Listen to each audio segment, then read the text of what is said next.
things have been organized, you know that it is not everybody who is a journalist present in this hall that is going to, put questions to the two presidents. I want to believe that it is going to be limited. Severin, it's going to be limited, and I think that because of the charge schedule of Emmanuel Macron, the president of France, and the head of state Paul Biya, we don't expect that everybody who is present in the hall will be given the opportunity to ask questions to the two presidents. So, Alega, we just have to listen to them.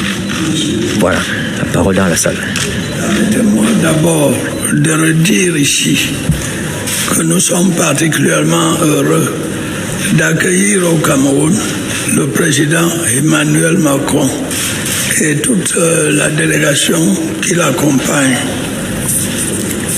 Cette visite, qui est la première en terre africaine depuis que les Français lui ont accordé un second mandat, porte témoignage de la grande qualité et de la solidité des relations anciennes qui unissent nos deux pays.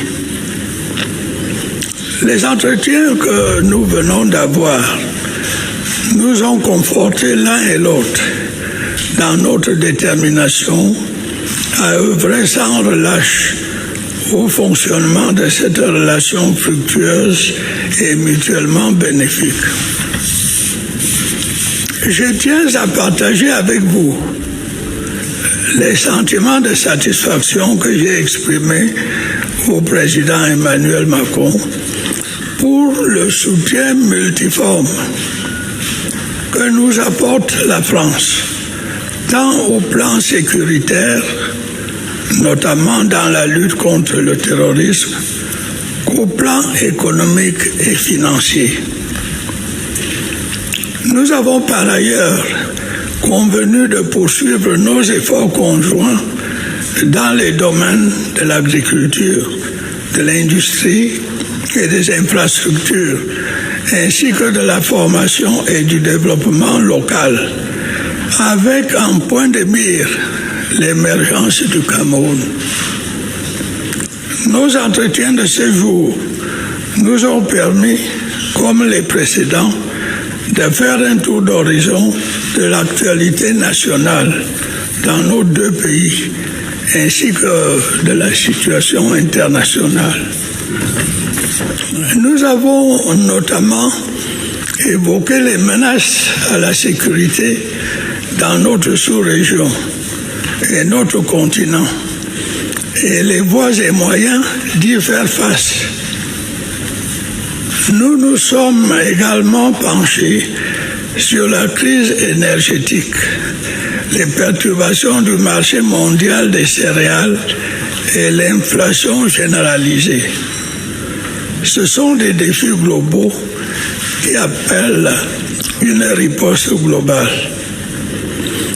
Nous avons bien évidemment évoqué la guerre en Ukraine, les destructions et les souffrances qu'elle occasionne avec des répercussions planétaires. Le président Macron et moi-même sommes d'avis que tout doit être fait pour arriver à une cessation rapide des hostilités. Pour cela, la logique de la confrontation doit céder le pas à celle de la conciliation et du dialogue. Merci, Monsieur le Président. Merci encore d'avoir répondu à notre invitation. Merci pour votre engagement à nos côtés. Et je vous remercie de votre aimable attention.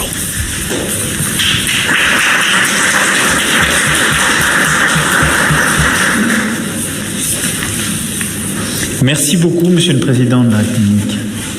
Président, Madame, Monsieur le Premier ministre, Mesdames et Messieurs les ministres, Mesdames et Messieurs les parlementaires, chers amis, je veux vous dire tout le bonheur qui est nôtre, ma délégation et moi-même, d'être parmi vous au Cameroun, et je tenais à vous remercier pour l'accueil que vous nous avez réservé.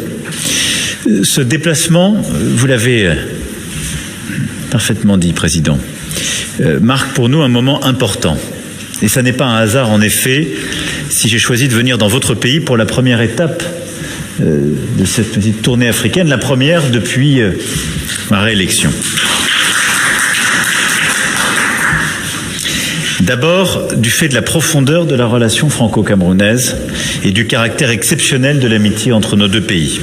Ensuite, parce que le Cameroun est un partenaire stratégique en Afrique centrale, région avec laquelle je souhaite justement consacrer plus de temps lors de ce second quinquennat. Enfin, parce que, je dois le dire, je suis très admiratif de la jeunesse camerounaise. Nous en avons longuement parlé. Le niveau d'excellence des jeunes diplômés camerounais, les talents qui sont ici présents, sont une fierté pour le pays, et je pense que le rôle de la France, c'est d'aider au maximum justement à leur donner une place et leur permettre de réussir. Cette relation forte et ancienne qui unit le Cameroun et la France se traduit par une coopération exceptionnelle. Nos priorités communes ont fait du Cameroun l'un des premiers partenaires de l'Agence française de développement. Aux côtés du gouvernement camerounais, elle a financé des projets à hauteur de 2 milliards d'euros ces 10 dernières années. Et les quelques 200 entreprises françaises présentes dans le pays, actives dans tous les secteurs, participent au dynamisme de votre économie. Et c'est une force pour nous tous. Alors, cette présence française, elle a été concurrencée ces dernières décennies, c'est bien normal, par d'autres. Il nous appartient d'être meilleurs, plus efficaces, d'œuvrer ensemble aussi à une plus grande transparence des marchés, à une plus grande efficacité collective. Là aussi, nous en avons longuement parlé, mais je souhaite qu'on puisse diversifier cette coopération au-delà des grandes infrastructures et des commodités, qu'on puisse regarder dans le domaine de l'agriculture, de la formation, du numérique, également des industries culturelles et créatives et du sport, comment faire davantage. C'est d'ailleurs le sens de la délégation qui m'accompagne. Je salue également la qualité de notre coopération de sécurité et de défense, mais là aussi nous voulons la renforcer, en particulier en matière de formation. J'ai bien pris note de vos demandes, Président, et cette coopération, c'est celle qui nous permet d'agir contre le terrorisme dans le bassin du lac Tchad. Et nous avons ensemble évoqué évidemment cette situation, notre volonté de lutter contre le terrorisme, de le faire en lien avec tous les pays de la région qui sont touchés par ce phénomène, comme d'ailleurs la France, vous le savez, y est engagée depuis de nombreuses années. Nous avons également ensemble évoqué la situation de plusieurs pays de la région, notamment la République centrafricaine, et de notre préoccupation commune à l'égard des ingérences qui s'y font jour. Nous sommes également convenus avec le président Biya de continuer de travailler à l'approfondissement des liens entre nos deux pays sur plusieurs volets, et en particulier en matière de développement économique. J'évoquais quelques-unes des pistes et des secteurs sur lesquels nous voulons avancer, également en matière de paix, de prospérité, de stabilité. À cet égard, conformément à nos engagements, je tiens à renouveler, et nous en avons là aussi longuement parlé, le soutien de la France au processus de décentralisation.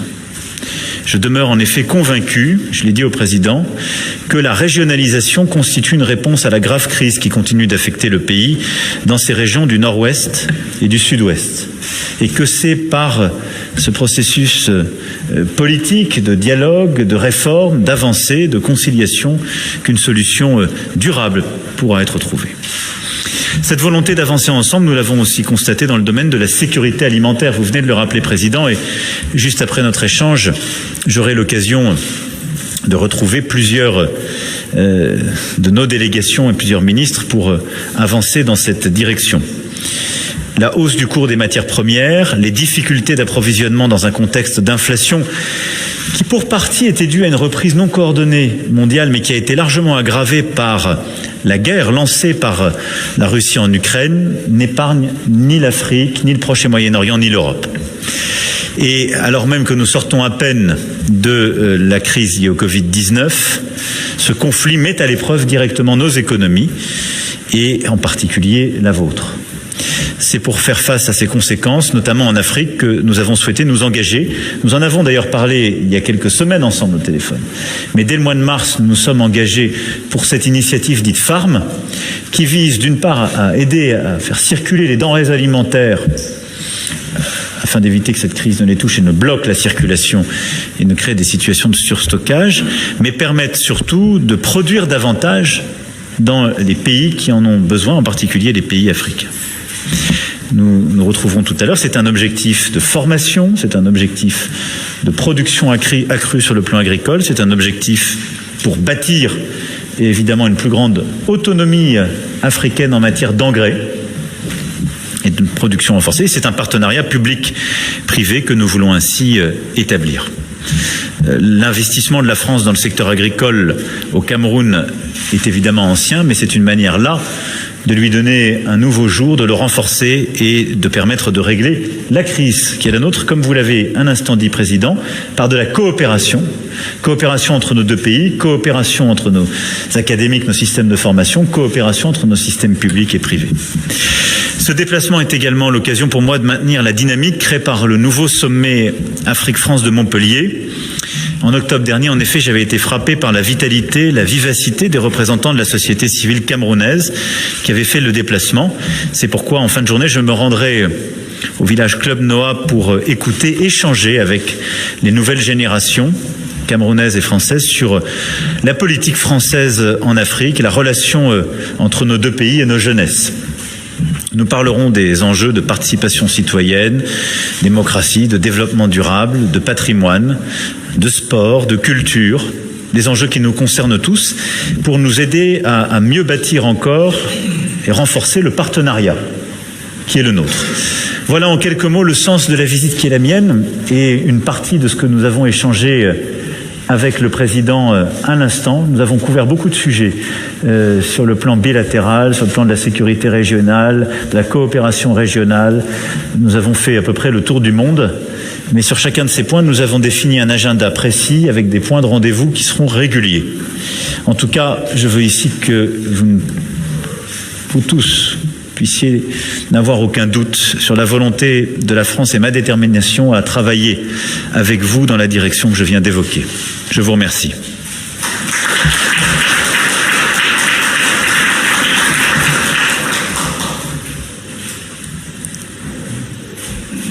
Merci. Bonjour, messieurs le chef d'État. Yves-Marc Medjo, journaliste à la CRTV, la radio-télévision nationale du Cameroun. Ma question s'adresse au président de la République française. Monsieur le Président, les Africains et particulièrement les Camerounais sont témoins des concours financiers et de la qualité des matériels militaires que l'Occident apporte à l'Ukraine en guerre. Lorsque l'on sait que les pays africains en difficulté économique ou même en conflit ont du mal à recevoir pareille bienveillance, pareille assistance, Monsieur le Président, comment assumez-vous ces 2 poids, 2 mesures? Je vous remercie. D'abord, je pense qu'on dit souvent, quand j'écoute ou je lis, beaucoup d'approximations sur ce qui se passe en Ukraine. Et je ne ferai pas de comparaison excessive. En Ukraine, vous avez un pays souverain dont la souveraineté et l'intégrité territoriale a été violée par une agression unilatérale d'un pays voisin, la Russie. C'est comme ça qu'il faut le qualifier. C'est une guerre lancée par la Russie. Les règles qui sont les nôtres, la Charte des Nations Unies, les textes que nous avons signés, que la Russie d'ailleurs a également signés en tant que membre de l'OSCE, font qu'elle a violé à peu près tous ses engagements internationaux. Le choix qui a été fait par les Européens, premièrement, n'est en aucun cas de participer à cette guerre, mais de la reconnaître et de la nommer. Là où je vois trop souvent de l'hypocrisie, en particulier sur le continent africain, je vous le dis avec beaucoup de calme et de sérénité, à ne pas savoir qualifier une guerre qui en est une et à ne pas savoir dire qui l'a lancée. Parce qu'il y a des pressions diplomatiques, je ne suis pas dupe. Mais enfin, il faut dire les choses, on vit mieux. Nous avons décidé de tout faire pour stopper cette guerre, comme l'a dit le président. Et je vous rappelle que moi-même, quelques jours avant, je suis allé en Russie et en Ukraine pour essayer de l'empêcher. Tout faire pour la stopper sans y participer. Ce faisant, que font les Européens? Ils sanctionnent la Russie pour bloquer son effort de guerre. Ils essaient, dans tous les cénacles internationaux, de l'isoler diplomatiquement. C'est là où nous avons besoin de vous, parce que sinon, ce schéma se reproduira à l'envi. Ce n'est pas l'ordre international que nous voulons, qui repose sur la coopération et le respect de la souveraineté de chacun. Et enfin, nous aidons l'Ukraine à résister. Des aides économiques et financières, des aides prenant les réfugiés, des aides militaires en livrant du matériel. C'est ça la situation, très précisément. Je ne vois pas sur le sol africain des pays qui soient dans une situation comparable, étant agressés par une puissance voisine où nous aurions à nous poser tel sujet. Par contre, je vois des pays qui ont pu être déstabilisés par le terrorisme. Ça, c'est tout à fait vrai. Et vous parlez là à un chef d'État qui a l'honneur d'être à la tête d'un pays qui s'est engagé ô combien. Mais je vous le dis avec beaucoup de clarté, monsieur, en Afrique, nous n'avons pas simplement livré des armes, nous avons envoyé des troupes à la demande d'un État souverain qui était le Mali et de l'organisation régionale qui était la CEDEAO pour la défense de sa souveraineté nationale. Nous avons donc fait beaucoup plus que pour l'Ukraine. Je vous parle avec la gravité d'un chef d'État qui a eu à enterrer des soldats parce qu'ils sont venus sur le sol africain défendre la souveraineté d'un État qui n'était pas le leur. C'est ça la réalité. S'il y a deux poids, deux mesures, ce deux poids, deux mesures est dans l'autre sens que celui que vous avez évoqué. L'armée française, à la demande du Mali en 2013, est intervenue pour stopper les terroristes qui faisaient route vers Bamako. Puis l'armée française, à la demande de l'État malien et de la CEDEAO, est restée pour protéger. Et si aujourd'hui il n'y a pas un califat territorial au Mali, c'est parce qu'il y a eu l'armée française et que des dizaines de nos enfants sont morts sur le sol africain pour lutter contre le terrorisme. Allez voir beaucoup d'autres que la France pour leur demander les deux poids, deux mesures. La France est le pays qui s'est le plus engagé pour des États africains à leur demande et pour leur sécurité. Par contre, nous le faisons dans un cadre clair, à la demande d'un État souverain et pour lutter contre le terrorisme. Quand ce cadre n'a plus été rempli, après les deux coups d'État militaires au Mali et les choix de la junte, nous avons décidé de partir, de réorienter notre dispositif. C'est ça la réalité. Maintenant, nous avons des politiques de coopération militaire avec de nombreux pays africains. Le Cameroun en fait partie, qui passent par des livraisons, de la formation, du partenariat. Et c'est sur cette route que nous continuerons d'avancer, de consolider le lien qui est le nôtre sur le plan militaire. Voilà. Je ne peux pas être plus exhaustif et précis pour faire la différence entre des situations que vous avez évoquées et rappeler la réalité de l'implication de la France. Monsieur le Président Paul Biya, bonjour et merci de nous recevoir. Amélie Tullet de Radio France Internationale, France Média Monde. Est-ce que vous m'entendez correctement? Espérez-vous, puisqu'on parle d'avenir, espérez-vous briguer un nouveau mandat en 2025 ou souhaitez-vous qu'une nouvelle génération porte les couleurs du RDPC à la prochaine présidentielle? Je peux répéter ma question si vous voulez. Bon, je vous remercie. Pardon, excusez-moi. Amélie Tullet de RFI, Radio France Internationale. Là, c'est bon? Ma question, espérez-vous briguer un nouveau mandat en 2025 ou souhaitez-vous qu'une nouvelle génération représente le RDPC à la prochaine présidentielle? Vous ne m'entendez pas. Madame demande si, en fait, tu veux briguer un nouveau mandat en 2025 pour le compte du parti. Je suis votre ambassadeur. Je vous remercie, madame. Comme vous savez, le Cameroun est dirigé conformément à sa constitution. D'après cette constitution, le mandat que je mène a une durée de 7 ans. Alors, essayez de faire la soustraction. 7 moins 4 ou 3, et vous saurez combien de temps il me reste à diriger le pays. Mais autrement, ça sera sûr. Quand ce mandat arrivera à expiration, vous serez informés sur le point de savoir si je reste ou si je m'en vais au village.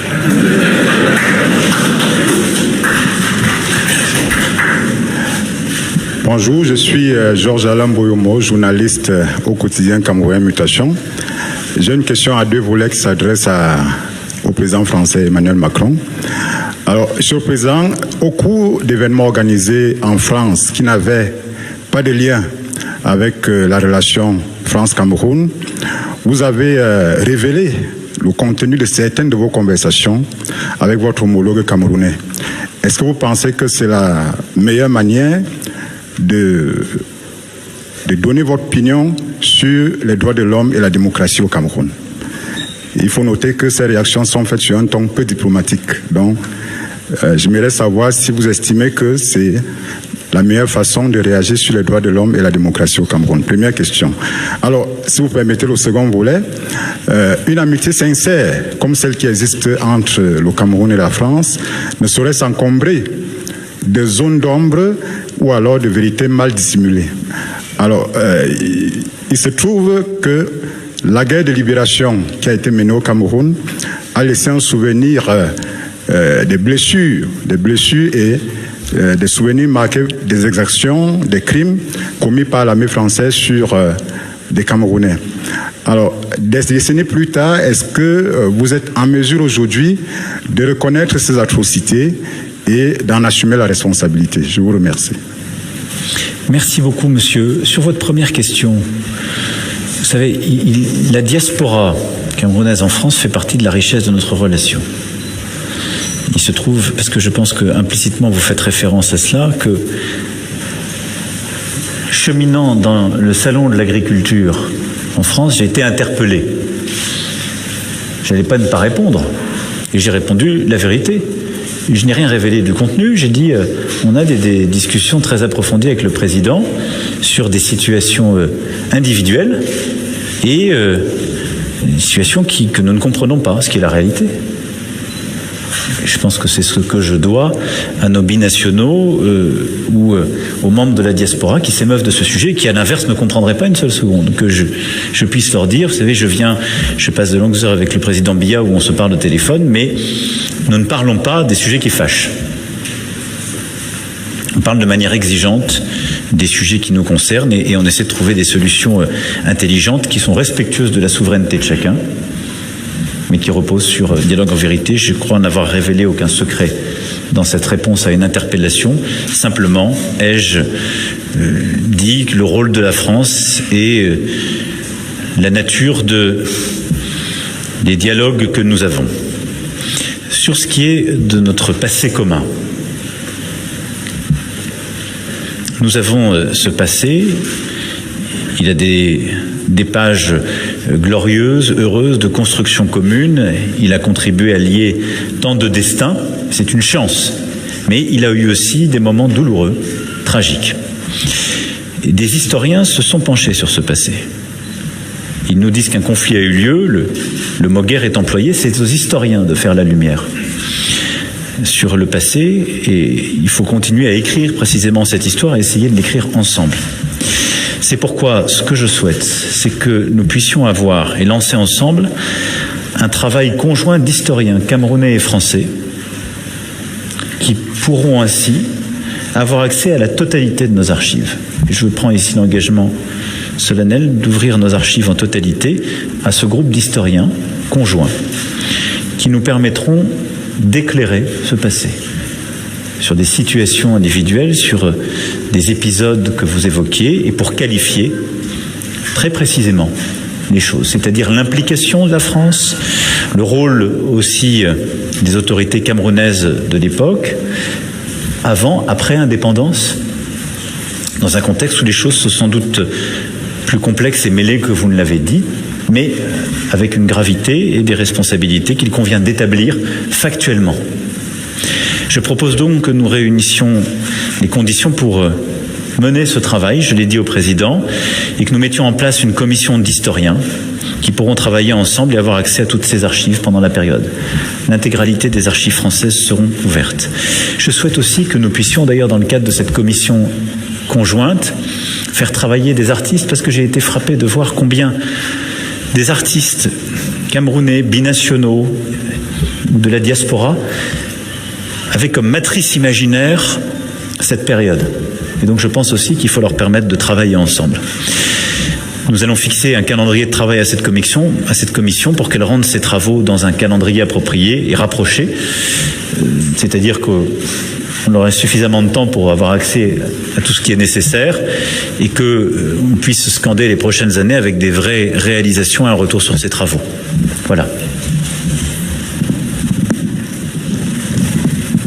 Bonjour, Christelle Méral, France Télévisions. Monsieur le Président Biya, le Cameroun a noué un partenariat de défense avec la Russie. Alors, est-ce que la guerre en Ukraine a des conséquences très concrètes pour les Camerounais aujourd'hui? Est-ce que vous condamnez l'intervention russe en Ukraine?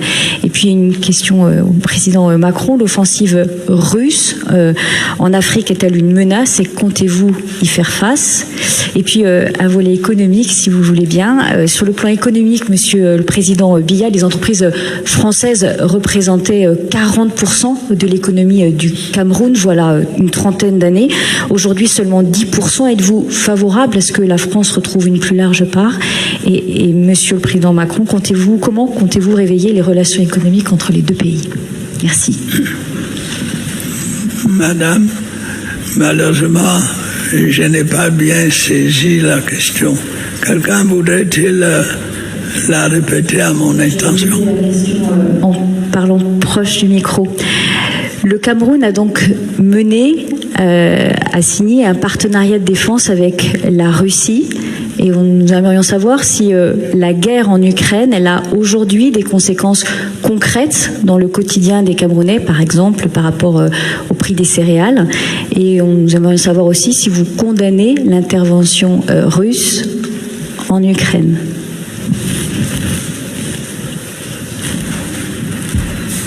Je n'ai toujours pas bien entendu la question.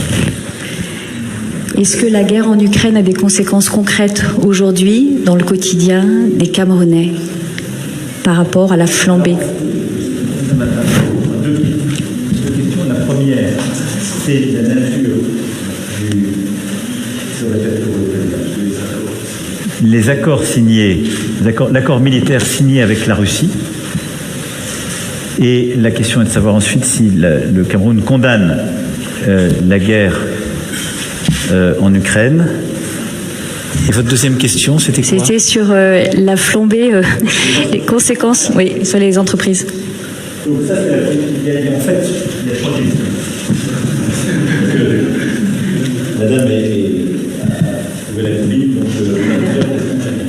donc tu as une question sur l'accord, le partenariat militaire entre la Russie et le Cameroun. Est-ce que le Cameroun condamne la guerre, la conséquence de la flambée des prix sur la population camerounaise? Et il y avait une autre question sur la baisse de la présence française au Cameroun liée au fait que les contrats et les entreprises françaises représentaient 40% et sont passées à 10% ces dernières années. Voilà. Merci, Monsieur le Président.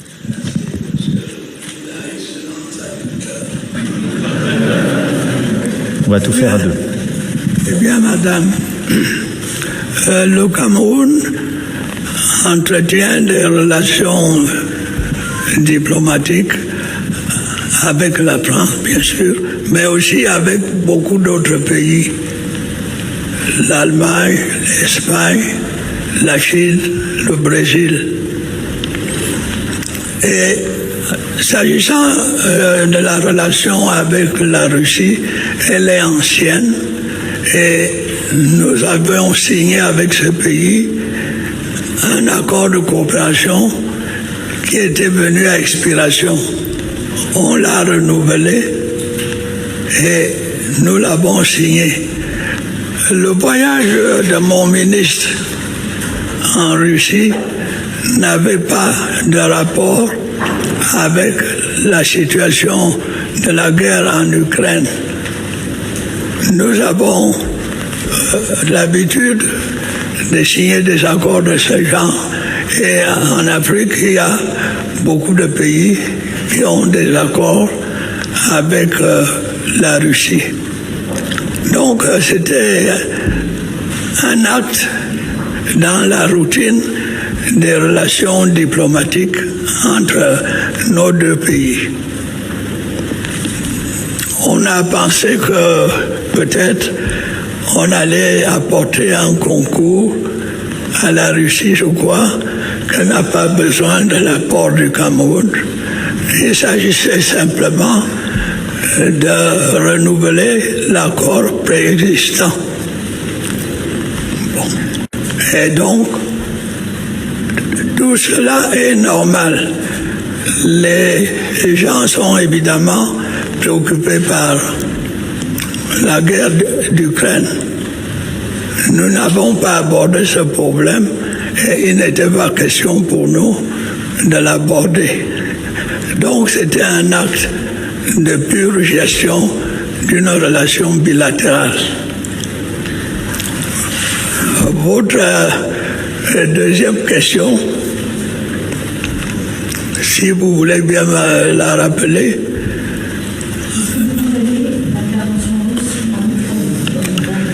Évidemment, le Cameroun commence à subir les effets de cette guerre. Il y a cette inflation galopante qui arrive, il y a les difficultés de transport, il y a l'anxiété des gens. On ne sait pas de quoi demain sera fait. Le Cameroun fera ce qui est en son pouvoir pour... Et elle a complété son offre diplomatique par l'intervention de milices Wagner. Et en particulier, ce que nous avons vu ces dernières années fleurir en République centrafricaine et au Mali, pour ne citer que 2 cas, est très préoccupant.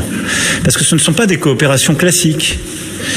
À ce moment-là, c'est la Russie qui décide, par le truchement de milices, de venir en soutien soit à des pouvoirs politiques affaiblis, qui décident de ne pas gérer leurs problèmes de manière politique, mais de les militariser, soit à des juntes militaires qui n'ont aucune légitimité politique, pour leur dire « nous vous apportons sécurité et protection à vous, pas à votre peuple, à vous », en échange d'une influence russe et d'une captation des matières premières, avec souvent des exactions qui sont d'ailleurs documentées par la Commission des droits de l'homme des Nations Unies et toutes les missions qui s'y déploient. C'est ça ce qui se passe. Et donc, cette présence russe, hybride, qui passe par la désinformation, par les milices, par, du coup, de nouvelles formes que j'ai du mal à qualifier de coopération, mais donc de complicité avec des pouvoirs politiques affaiblis, voire totalement illégitimes quand ce sont des juntes militaires, est une préoccupation. Et je pense que c'est d'abord une préoccupation pour le continent africain. Et donc la France, en tant qu'amie de l'Afrique, fera tout pour que, d'abord, il y ait une liberté offerte à tous les pays d'avoir tous les liens diplomatiques et de défendre l'intérêt de leur peuple. C'est la base de ce que nous faisons les uns et les autres pour nous-mêmes. Mais à ce que ce schéma ne se diffuse pas trop, parce que je ne pense pas qu'il soit bon. Je pense surtout qu'il n'est pas bon pour les peuples.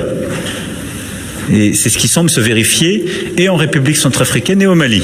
Et partout, ce schéma prospère ou aura à prospérer. Pour ce qui est de notre présence économique, vous avez raison. Dans le même temps, l'Agence française de développement n'a cessé son engagement. C'est l'un des pays, le Cameroun, où nous sommes le plus exposés et nous avons le plus d'ambition. Simplement, et c'est très légitime, ce pays s'est formidablement développé, a gagné en population et s'est ouvert. Et donc, d'autres pays, d'autres entreprises sont venus sur ce théâtre pour proposer. Et donc, c'est que nous avons été moins bons que d'autres si nous n'avons pas obtenu les marchés. Donc ça, c'est la première chose. Il y a une concurrence accrue. Et c'est très bien. Il n'y a pas de chasse gardée. Deuxième chose, nous avons dans certains secteurs défendu des positions, mais je souhaite qu'on puisse avancer ensemble sur 2 éléments qui me semblent clés, à la fois pour que ce soit un partenariat gagnant-gagnant, comme on dit, c'est-à-dire que ce soit bon pour le Cameroun, sa population, et pour la France et ses entreprises. La première chose, c'est qu'on œuvre ensemble aux bonnes réformes de gouvernance pour que tous ces contrats soient faits dans la transparence et qu'on ait une lutte efficace contre la corruption partout. Parce que je pense que c'est bon la concurrence, c'est moins bon quand ça n'est pas la qualité de l'offre qui gagne, mais qu'il y a des choses qui se passent à côté. On a tous connu ça. La deuxième chose, c'est qu'on puisse diversifier notre offre. et donc que nous puissions être plus présents, encore qu'on ne l'est sur l'agriculture, où on a une présence historique, mais je souhaite qu'on fasse plus parce que c'est un des enjeux clés, qu'on soit plus présent sur les industries culturelles et créatives, le sport, le numérique, l'entrepreneuriat. Et je pense qu'il y a un énorme défi au Cameroun, mais comme partout en Afrique, qui est de réussir à sortir une grande partie de l'économie, et en particulier de l'économie qui est dans la main, si je puis dire, des femmes, et la faire sortir de l'informel pour lui permettre de rentrer dans l'économie formelle. Pour ça, il faut avoir des partenariats avec des PME, savoir structurer des financements et des petits tickets et réussir à faire ce développement. Voilà quelques-uns des sujets sur lesquels je veux qu'on puisse réinvestir la relation pour lui donner un nouveau tour, pas simplement quantitatif, mais aussi qualitatif et de confiance.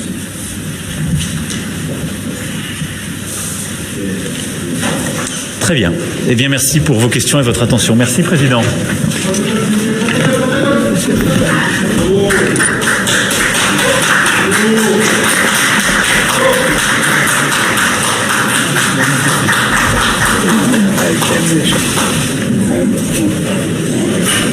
L'étendue des sujets abordés nous permet déjà de mieux apprécier ce qui s'est fait dans la salle à deux. Et donc, Charles Sanyangwe, il y a beaucoup appuyé dans les déclarations des deux chefs d'État. Yes, the two heads of state on the beginning of this press conference made certain declarations which are of prime importance, and these important declarations will go a long way to reinforce relations between Cameroon and France.